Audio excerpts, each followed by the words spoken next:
I want you to use the words that I told you. Okay. Okay, just stand up and object. Call for point of order and say, I have an objection, and use the words that I gave you. Yes, sir. Okay. But don't use it if you don't have to. Of course, pick your battles, correct? Absolutely. That's the best way to do it. Yes, and that's what we're doing selectively here. We brought up an issue about preemption here, and that's another aspect that I think has not been covered fully yet. We had in our 2006 bylaws that preemption can be allowed at any time, basically. That's what it was in preemption as far as Iran, anything else. And it was brought up as far as the testimony in front of the platforms committee, and a gentleman actually used the excuse of, were you terrified of the events on 9/11? Did those airplanes flying into those towers scare you? And the gentleman that was talking said, it didn't really scare me. I guess it was an issue that brought itself on, but for unknown reasons at that time. And then the gentleman on the committee further prodded and said that if we were able to know that somebody was going to attack us beforehand, should we be allowed to go do that? And the gentleman that was testifying said, honestly, no. We need to talk to them first. If they attack us, then we can retaliate. But, when he said that, it was kind of a brushed aside. Yeah, I take it. Yeah, I understand. The pro-McCain platform, it has been nothing but pro-war. Mm-hmm. And we don't need to revisit that at this moment because it's really a waste of time. We know that McCain is pro-war. We know that George Bush is pro-war, and the entire Bush administration has been nothing but pro-war. If we would just abide by our Constitution, we wouldn't be in all these problems that we're in right now. I agree. Let's see, any major aspects that I think big. We did deal with birthright citizenship, and I think they want to try to make an amendment to the 14th Amendment of the Constitution. And what they want to do is change the birthright citizenship to requiring one United States citizen. Does that make sense? Having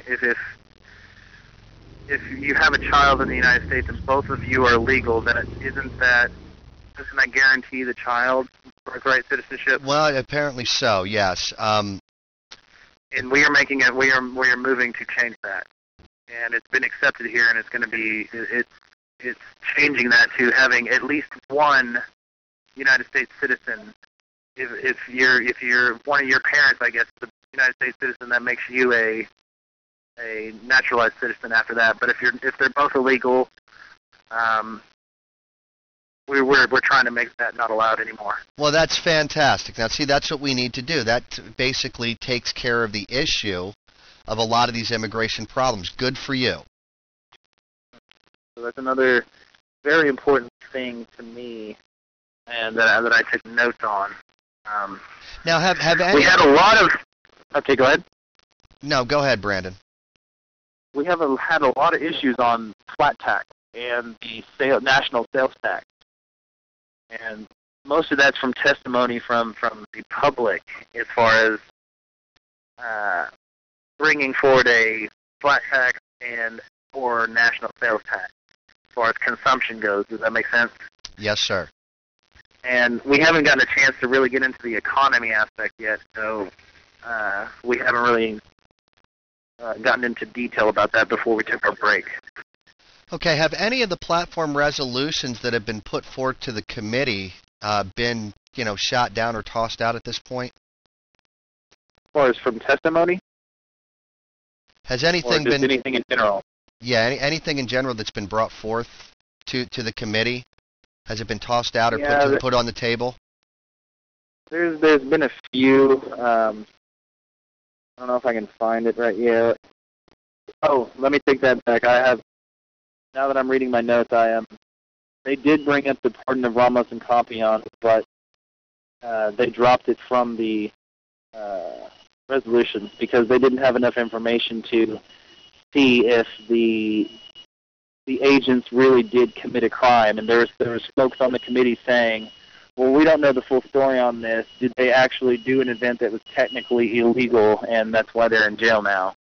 So I take that back. I gave you false information. It did fail, and it did drop because they said that the news media makes up a lot of the stories that you hear about the Ramos and Compion pardon. But the good part is that we had testimony from the public and individuals from the Senate district in El Paso where all this is taking place actually stood up and backed Ramos and Compion and made the committee members, some of them change their mind from what I can tell.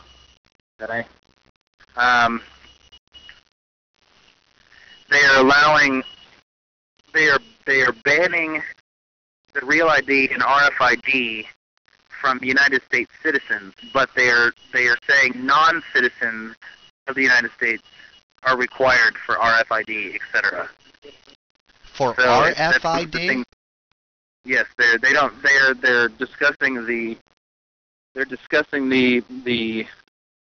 banning of RFID. You know, the bear chips and Yeah, I know what whatever else RFID is. is. You know, to be honest with you, as an American, I'm offended that anyone is going to force me to take a chip, whether I'm an American or not.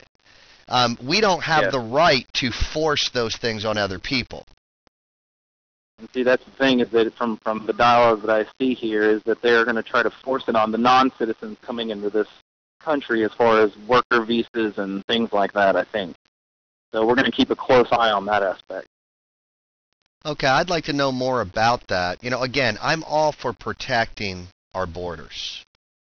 Of course. But I do not think that it is right that we are going to force people to have things placed under their skin to track them.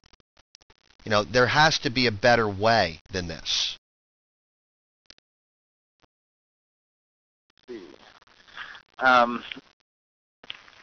Other than the flat tax issue, it seems that so we did have a call for the dissolution or the dissolving of the federal education system here in Texas, and it was, I don't know if she was a Mennonite or what she was, but it was she was actually able to testify, and she brought up great points about homeschooling and private schooling and having the parents control schooling and not the state or the federal government controlling how we teach our kids. So that was the big thing that got applause from everybody, and then they had to tell the gallery to be quiet. There's no applause allowed. There's no disruption allowed. So, but she got an applause. Well, good. That's fantastic because she's absolutely right. The Yes. government doesn't know how to educate us. That should be the responsibility of our parents. The gun issues here in Texas are being brought forward as far as the concealed handgun issues. We're trying to expand the concealed handgun carrying to colleges. We also talked about the Washington, D.C. gun ban, and they don't know if it's going to apply to the national standard or if that's just a Washington, D.C. deal, but we are making sure that we are not part of any gun bans or anything like that. Yeah, well, I mean, So that's Brandon, another deal. Go ahead. Hello? oh, sorry about that, Brandon. I'm fine. I forgot to shut the phones off here. The simple fact is by banning guns, basically will allow, in my opinion, to allow the people that typically get guns that commit these crimes illegally. It's not like they're going through the legal channels. You know, it happens very rarely that someone that legally registers a weapon comes in and does these types of things that they're referring or endangering us. These are very, very stupid rules. We have the right to bear arms. I mean, our Constitution is clear on this. I'm not going to waste a lot of time with that, Brandon, because I know we're running out of time here. Go ahead.